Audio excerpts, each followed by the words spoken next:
Welcome back. A tree-killing bacteria is affecting lemon, orange, and other citrus crops throughout the state of Florida, slowly destroying the iconic industry. Here on the Sun Coast, as fruits start to bloom, farmers worry how much of their crop, citrus greening, could take over this year.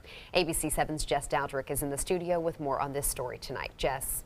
At Mixon Farms in Bradenton, citrus greening isn't typically found in the lemons. It's the tangerines and the oranges that they have to worry about, because once citrus greening infects a tree, those fruits cannot be used for anything, even juice. We've got quite a bit of growing to do yet. It's early in the season.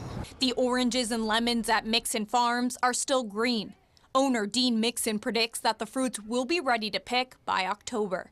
Thankfully, we've had some rain. That's helped tremendously. We've seen them pop in just the last few weeks since we've had rain. The trees have greened up and are healthy. But it's not just the weather that Mixon has on his mind. Citrus greening is putting the squeeze on his business, threatening to spread through his citrus trees. Unfortunately, by the time you can really tell on the tree, it's too far along. They really don't have a field test. Mixon has no idea how much of his 40 acres of crops will be infected. In September or so, we'll be able to tell. But he's been taking preventative measures just in case. There's really nothing you do once you have the greening. So you're feeding the tree a little bit more, and most of the time because it affects the roots too. The trees don't take up the fertilizer from the roots. You have to do your fertilizer, you do a foliar spray and spray it on the tree. While Mixon can combat it, there's no way to kill citrus greening and get the trees back.